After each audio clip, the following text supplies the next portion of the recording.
I came home from my late shift, shirt soaked with grease, feet aching, heart heavier than usual. I was working 2 jobs to support the household, grocery bills, electricity, even mom's medication. I took it all without complaint. That night, I was hoping for leftovers. Instead, I walked into the middle of a family meeting I wasn't invited to.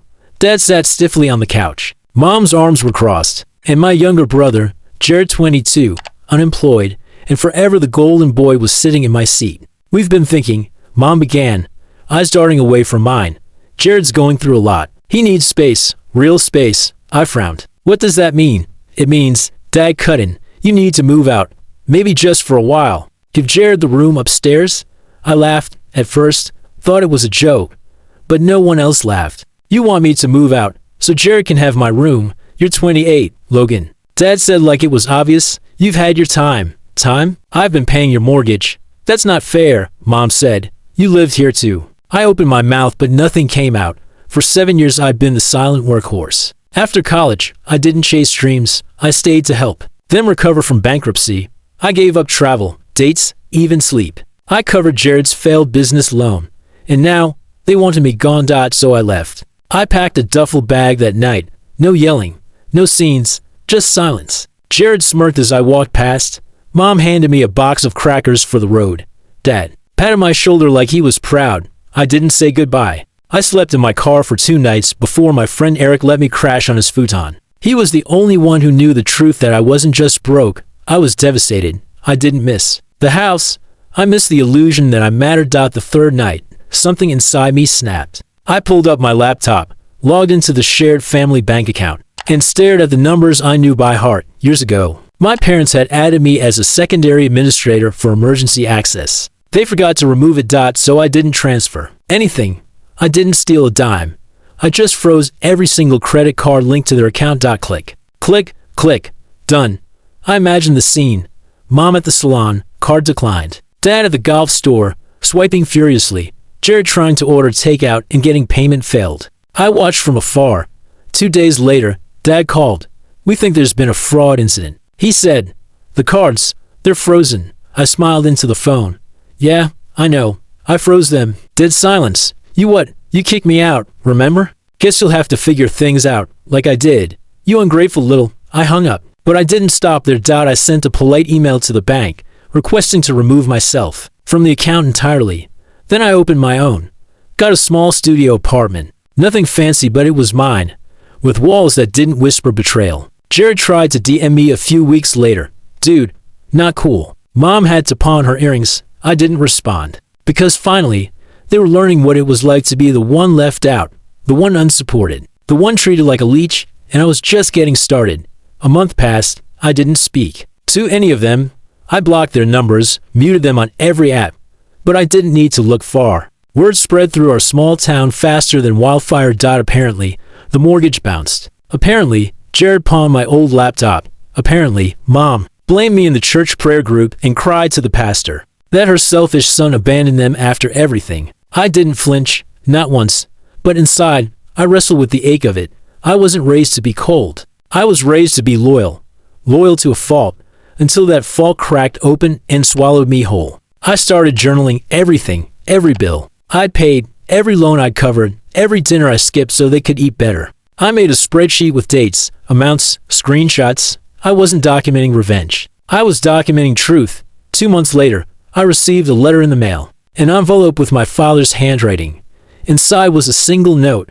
"We need you back. Jared's trying his best, but it's not the same. Please come home." I laughed out loud. Eric looked up from the couch. "You okay?" "Yeah," I said. "I think I just got promoted to being useful again." Still, I did something unexpected. I printed my spreadsheet, all of it, bound it neatly, and mailed it back to them with a sticky note on top that read, "This is what you threw away for space. Keep it. You need it more than I ever did." 3 weeks later, Mom showed up at my apartment, hair disheveled, eyes puffy. She stood in the hallway and whispered, "Logan, please. We made a mistake." I stepped into the hallway, closed the door behind me, and said, "No, Mom, you made a choice. There's a difference." She reached for my hand. I pulled it away. "We're family," she said. I shook my head. Family doesn't treat loyalty like a temporary subscription. You cancel it the moment Jared wanted comfort more than consequences. Her tears meant nothing now. Not after 7 years of being invisible. I'm not angry anymore, I said. But I'm done. You'll get through this, just like I did. And I walked back inside without another word. Because finally, I wasn't the leech, I was the one who learned to survive after being discarded. And now, they'd have to learn to. 6 months passed. I never looked back.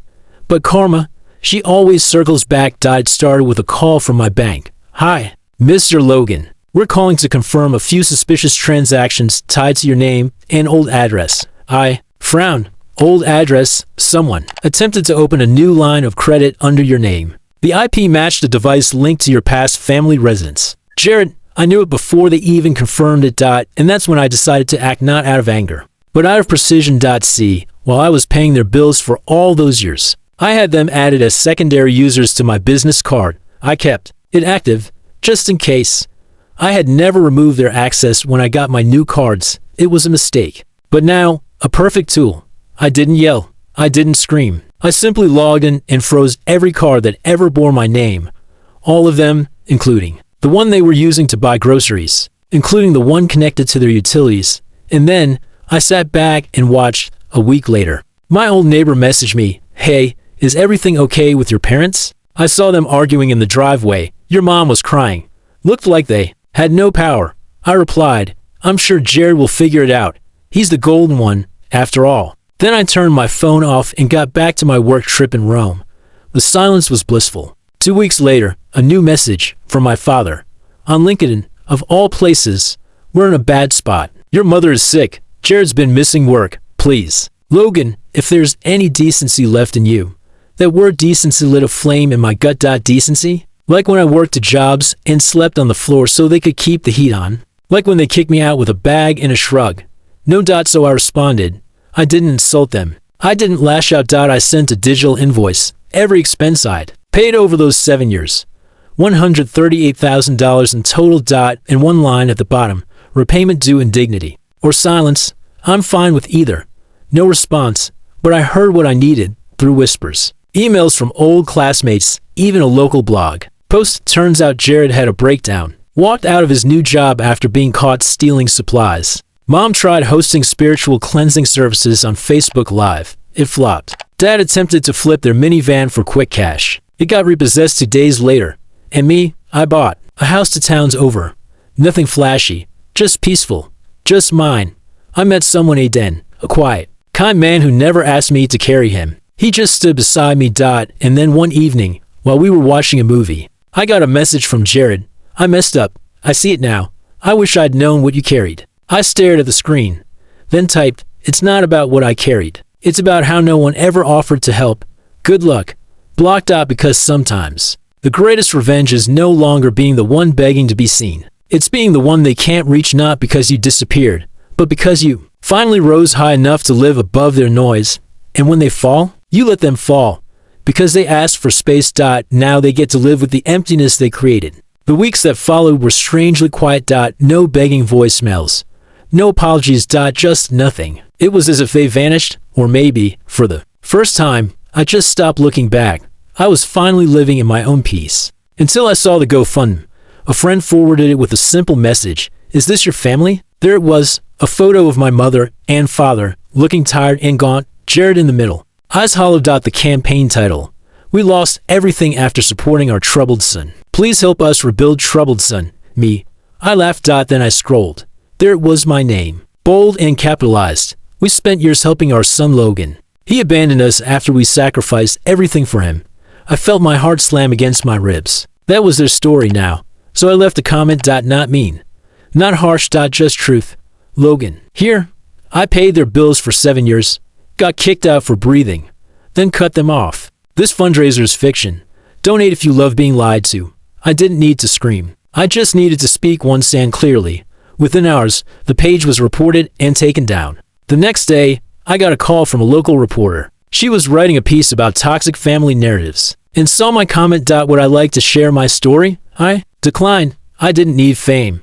I didn't need followers. I already had the only audience that mattered, myself. And I was finally clapping for my own survival. A month later, I passed by my old neighborhood on the way to a business lunch. There was a garage sale happening in front of my childhood home. My father was haggling over a toaster. My mother sat slumped in a folding chair. Jared stood awkwardly by a stack of DVDs. They didn't see me, but I saw them, not with anger, not with revenge, with closure.